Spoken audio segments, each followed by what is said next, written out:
ሰላም ከመይ ትጸንሑ ክቡራት ተኸታተልቲ ነዚ ሰዓት ዝሓረና ዮም ሓጻርትን እዋናውን ዝበልና ዮም ዜናታት ሒዝናልኩም መጺና ኣለና ንኽትከታተሉና ድማ ብኽብሪ ንዕድም። ሰለስተ ኤርትራውያን ንብሉጽ ተጻዋታይ ኣፍሪቃ 2025 ተረቂሖም 29 ሕዳር 2025 ኣብ ኪጋሊ ሩዋንዳ ኣብ ደረጃ ኣፍሪቃ ኣብ ዝወሃብ ወይ ኣፍሪካን ሳይክሊንግ ኤክሰለንስ ኣዋርድ ብሉጻት ሰለስተ ተቐዳደምቲ ኤርትራውያን ተረቂሖም ኣለዉ። ኣብ ኬንያ ኣብ ዝተኻየደ ሻምፒዮን ኣፍሪካ 2025 ንራብዓይ ጊዜኦም ኣከታቲላ ዝተዓወተት ሃገራዊት ጋንታ ኣግማል ቀይሕ ባሕሪ ኣስመራ ኣትያ። ኣብ ኬንያ ኣብ ዝተኻየደ ሻምፒዮን ኣፍሪካ 2025 ንራብዓይ ጊዜኦም ኣከታቲላ ዝተዓወተት ሃገራዊት ጋንታ ኣግማል ቀይሕ ባሕሪ ኣስመራ ኣብ ዝኣተወትሎም ንግሆ ኣብ ቀንዲ ጎደናታት ኣስመራ ስነ-ስርዓት ምቕባል ይካየደላ ኣሎ። ኣብዚ ዝዓበየ ውድድር ናይ ኣፍሪቃ ሃገራዊት ጋንታ ኤርትራ ንራብዓይ ዓመት ኣከታቲላ ሻምፒዮን ክትከውን ከላ ጠቕላላ ከዓ ን11 ግዜ ተዓዋቲት ናይዚ ሻምፒዮን ክትከውን በቂዓላ። ቀጻሊ ምትባዕ ፕሬዚደንት ኢሳያስን ስፖርታውያን ሃገርና ንመንፈስ ተወዳዳርነት ኤርትራውያን ስፖርተኛታት ናህሪ ዝውስኽ ምዃኑ ርድዩ። ዓገብ ገናዞ ዝጸንሐ መትከልና ናህናይ ንህብን ዜናትና ኣይንደልን እዩ 34 ዓመት ዘጋደለና ክስካብ ሕጂ ኣብ መኻተ ክንህሉ ዝገበረና ናህናይ ንህብን ዜናትና ኣይንደልን ዝብል እዩ። ኣብ ኤርትራ ኣብ ኣብሩና ወርቂ ከም ዝተረኸበ ተገሊጹ። ኩባንያ ኣልፋ ኣብ ኣብሩና ዝለዓለ ወርቂ ከም ዝረኸበ ሓቢሩ። ኩባንያ ዳህሳስ ኣልፋ ኣብ ኤርትራ ኣብ ኣብሩና ንኡስ ዞባ ጎኛ ኣብ ዘካየዶ ቀዳማይ መደብ ዳህሳስ ወርቂ ዛጊድ ኣብ 17 ነቑጣታት ወርቂ ከም ዝረኸበ ብመንገዲ መርበብ ሓበሬቱ ገሊጹ። ኣብ ደቡባዊ ምዕራብ ኤርትራ ወርቅን ክቡር ሓፃዊንን ክድህስስ ኣብ 2018 ፍቓድ ዝረኸበ ካናዳዊ ኩባንያ ኣልፋ ኣብ ከባቢ ኣብሩና ናይ ንኡስ ዞባ ጎኛ ዝለዓለ ውፅኢት ዘለዎ ምርመራ ካይዱ። ከርካሻ ፕሮጀክት ኣብ ሰሜን ወፍሪ ዳህሳሳዊ ንጥፈታት ከቃንዕ ዝርከብ እቲ ኩባንያ ካብ 2018 ጀሚሩ ኣብቲ ን771 ትርብዒት ኪሎ ሜትር ዝሽፍን ፕሮጀክት ወርቂ ክህልዎም ንዝኽእል ከባብታት ኣብ ምድህሳስን ኣብ ምሕዛእን ከም ዝጸንሐ ይፍለጥ። ከባብታት ኣብሩና ዓናግሎን ተለጉመጃን ገለ ካብቶም ኣብ እዋን መግዛእቲ ጣልያን ዳህሳስን መጽናዕትን ተካይደሎም መባእታዊ ዕድና ተጀምረሎምን ነይሩ ዝበሃል ሸነኻት ደቡባዊ ምዕራብ ኤርትራ ኮይኖም ነበርቲ እቶም ከባብታት እውን ኣብያታዊ ዕድና ክወፍሩ ይረኣዩ ምንባሮም ይንገር። ኣብ ሆንግ ኮንግ ኣብ ኣባይቲ ኣጋጢሙ ዘሎ ባርዕ ሓዊ ክስካብ ሕጂ ኣስታት 44 ሰባት ክሞትን ከለዉ ኣስታት 279 ሰባት ድማ ሃለዋቶም ኣይተፈልጠን። እቲ ባርዕ ሓዊ ኣዝዩ ካብቶም ዝዓበየ ክስተት ኮይኑ ምዚ ብዝተተሓሓዘ ክልተ ጥርጡራት ኣብ ቀይዲ ውዒሎም ኣለዉ። ኤርትራዊ እሳተ ጎመራ ዝበዝሐ ግዜ እሳተ ጎመራ ክንሰምዕን ከለና ኣብ ኣእምሮና ዝመጽእ ኣርዓዲ ኩነታት እዩ። እቲ ብእሳተ ጎመራ ዝፍጠር ምንቅጥቃጥ መሬት እውን ካልእ መልክዕ ናይቲ ኣርዓዲ ምስሊ እዩ። ንፍተው ንጽላዮ ግን እሳተ ጎመራ ክንዓግቶ ዘይንኽእል ተፈጥራዊ ክስተት እዩ። እሳተ ጎመራዊ ጥረ ነገር ናብቲ ናይ መወዳእታ ናይ ምድቓቕ ደረጃ ምስ በጽሐ በቲ ዝፈጥሮ ኩነታት ኣየር ኣብ መሬትና ስቡሕ መሬት ዝፈጥር ኣብ እትገብሮ ኮስኳስ ከዓ ብርክት ቀለብን ልዑል ምንጪ ስልጣኔን ክንፈጥር ከዓ ምትብባዕ ይፈጥረልና። ብተወሳኺ በቲ እሳተ ጎመራ ዝፈጥሮ እውንታዊ ጎኒ ካልእ ረብሓታት ክንጎናጸፍ እውን የኽእለና እዩ። ኤርትራዊ እሳተ ጎመራ ዝበሃልከ እንታይ እዩ? ብዓንዳ ርእሱ ኸ ኤርትራዊ እሳተ ጎመራ እንታይ ማለት እዩ? ዝኸበርኩም ተኸታተልቲ መደብና ከም ትቕድም ኢልና ዝገለጽናዮ እሳተ ጎመራ ዘለዎ ረብሓታት ብኸፊል ገሊጽና ንርከብ። ብዝርዝር ናብ ረብሓታት እኳ ክንኣቱ እንተኾነ ሓደ ሕቶ ክነብግስ መሪጽና ኣለና። ኤርትራዊ እሳተ ጎመራ ወይ ናይ ኤርትራ እሳተ ጎመራ ኣየናይ ዝብል ሕቶ ኣብ እምሮኹም ከም ዝመጽእ ኣይንስሕቶን። ብርግጽ እዋ ኣለዋ እዩ መልስና። ኣብ ማዕከናት ዜና ብበዝሒ ካብዚ ምምጽኡ ዝነቅል ሓቂ ክመስል ይኽእል እዩ። መርበብ ሓበሬታ ዓለም ኤርትራዊ እሳተ ጎመራ ቀርብልና ምስ እንብል ግን ዝርዝር ናይዚ ሓበሬታ ኣይንሽገርን። ኤርትራዊ እሳተ ጎመራ ቅድሚ 2011 እዚ እሳተ ጎመራ ጸኒቱ እዩ ወይ በዱ ኮይኑ ዝብል ሓሳብ ብስፍሓት ይእመን ነይሩ። ቅድሚ ዝእዋን እውን ዓለም እውን ጨሪሳ ዝረስዕቶ መሲላ እያ ነይራ። ኣብ መፋርቕ 2011 ግን ኤርትራዊ እሳተ ጎመራ ሃንደበት ነቲጉ ህላው ንመላእ ዓለም ከብስር ክኢሉ።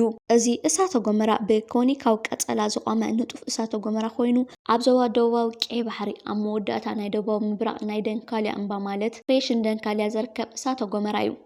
እዚ ኤርትራዊ እሳተ ጎመራ ኸ እሳተ ጎመራ ናብሮ ይበሃል። እሳተ ጎመራ ናብሮ ሓደ ካብቶም ኣብ ሰሜናዊ ጫፍ ናይ ኣብ ሽንጥሮታት ምብራቕ ኣፍሪቃ ዝርከቡ ድሕሪ ምንታጉ እሳተ ጎመራ ዝስዕብ ከቢብ ሓሚ መሬት ወይ ዓብዪ ሰንጠቒቱ ወይ ውስብስብ ካልዴራ እዩ። እዚ እሳተ ጎመራ ብማንታ ካልዴራ ዝፍለጥ ኮይኑ በቲ ካብ ከባቢ 20-100 ኪዩቢክ ኪሎ ሜትር ብዘለዎ ምንቅስቓስ ዝተፈጠረ ነትጊ ከም ዝተሰራርዐ ወይ ከም ዝቖመ ይፍለጥ። እዚ እሳተ ጎመራ ብልክዕ ክንዲ ዓመት እዩ ዘሎ ብምባል ብድፍረት ክገልጹ የሸግሮም። ክኢላታት ስነ ፍልጠት ስነ መሬት እሳተ ጎመራ ናብሮ ሽፍኖ ስፍሓታዊ መሬት ክገልጽዎ እንከለዉ እሳተ ጎመራ ናብሮ እሳተ ገሞራዊ ጥረ ነገር ብንጽጽር ትሕተ ማይ ኣብ ትሕቲ መሬት ከባቢ 550 ኪሎ ሜትር ኪዩቢክ ወይ 130 ኪሎ ሜትር ኪዩቢክ ዓቐን ይሽፍን ኢሎም ይገልጽዎ።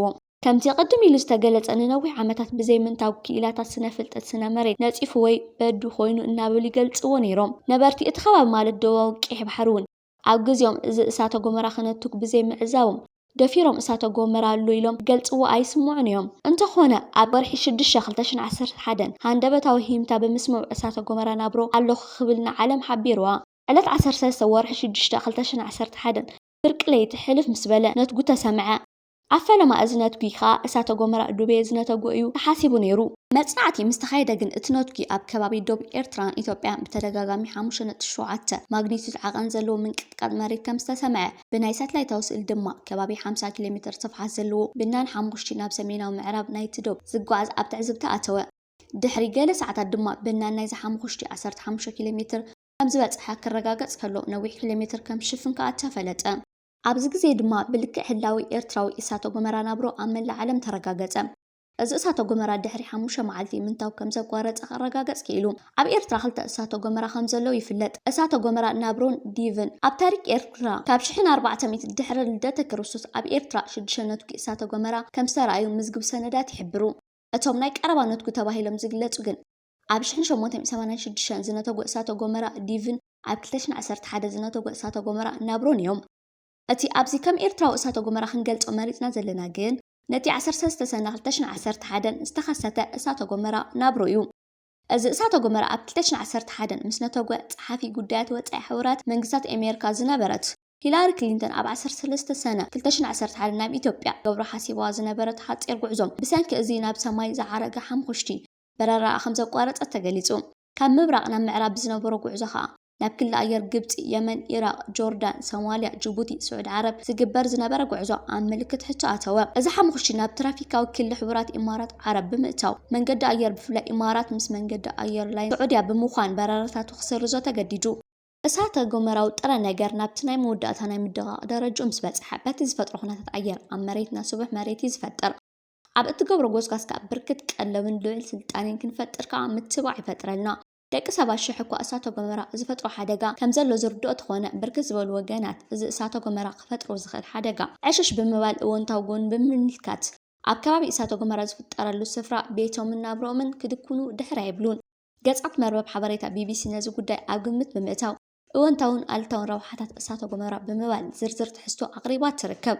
ምስ መደባትና ከም ዝጥዕም ጌርና ድማ ናባኹም ክነብሎ ኢና። ሓደ እሳተ ጎመራ ክነትጉ እንከሎ 5 ዝመኻኸ ከውሒ እሳተ ጎመራዊ ቦምባ ዋሕዚ ጎመራዊ ስብርባር ይፈጥር እዩ። እዞም ካብ ገዚፍ እሳተ ጎመራ ዝፍጠሩ ሓሙሽቲ ኣብ ዓለማዊ ክሊማ ልዑል ጽልዋ ኣለዎም። እወንታዊ ጽልዋ እሳተ ጎመራ ከም ቀዳማይ ጥቕሚ እሳተ ጎመራ ዝግለጽ በጽልዋ እሳተ ጎመራ ኣብ መሬት ዝፍጠር ጂኦተርሚናላዊ ጸዓት እዩ። እዚ ጸዓት መሬት ካብ እትፈጥሮ ዋዕኒ ኤሌክትሪካዊ መዓላ ክውዕል ዝኽእል ጸዓት እዩ። እዚ ጂኦተርሚናላዊ ጸዓት ኣብ ጥቓ መሬት ካብ ዝህሉ ምካኽ ከውሒ ማለት ማግማ ዝምንጩ ጸዓት እዩ። ምስ ዓለም ብምንጭ ጽሩይ ጸዓት ኣብ ተሰቃይሉ ዘላ እዋን ከምኡውን ካብ ተቃጻሊ ጸዓት ብዝፍጠር ከባቢያዊ ብከላን ጉድኣትን ዓለም ምንጭ ጸዓት ንምርካብን ሃሰብ ኣብ ትብለሉ ዘላ ግዜ እዚ ካብ እሳተ ጎመራ ብዝምንጩ ዋዕይ ዝፍጠር ጂኦተርሚናላዊ ጸዓት ተሓራይ ክኾን ኣኽኢልዎ ይርከብ። እሳተ ጎመራ ከዓ ጎኒ ንጎኒ እቲ ዝፈጥሮ ጸዓት እዚ ናይ ጸዓት ሓቀኛ እዚ ናይ ጸዓት ጥቕሚ ተመራፂ ክኸውን ኣኽኢልዎ ዘሎ እዩ። እሳተ ጎመራ ክነትግ እንከሎ ሓሙሽቲ ስለ ዝተፍእ እቲ ዝትፍእ ሓሙሽቲ ድማ ንመሬት ብሉጽ መዳበርያ ብምዃን የግልግል። ኣብዚ ሎሚ ግዜ መዳበርያ ብኬሚካላዊ ጥረ ነገር ብምምስራሕ ይዳሎ በምህላው ኣብ ናይ ሕርሻ ስፍራታት ጉድኣት ከምኡውን ትሑት እቶት ከምፁ ንዕዘብ ኣለና። እዚ ብእሳተ ጎመራዊ ዝፍጠር መዳበርያ ድማ ንዓለማ ብድሆ ዝፈትሕ ብምዃኑ ከይፈትኻ ተደላይ ክኸውን ኣኽኢልዎ ይርከብ። ኣብ ዝተፈላለየ ኩርናዕ ናይ ዓለም ትኪ ኣልቦ ኢንዳስትሪ እናተባህለ ዝግለጽ ቱሪዝም እዩ። ናይ ውሽጢ ሃገርን ናይ ደገን በጻሕቲ ኣብ ሓደ ስፍራ ንዝርከብ ቱሪዝማዊ ሰሓብነት ዘለዎ ንምብጻሕ ኪሎ ሜትራት ተጓዒዞም ናብቲ ዝብህግዎ ስፍራ በጽሑ ይረኣዩ። እዚ ዝግበር ምብጻሕ ከዓ ንሓንቲ ሃገር ብርኩት ኣታዊ ንኽትረክብ የኽእላ። እሳተ ጎመራ ከዓ ንበጻሕቲ ምሕር ካብ ዝስሕብ ስፍራ ምዃኑ ዝተፈላለዩ መጽናዕቲ የርድኡ።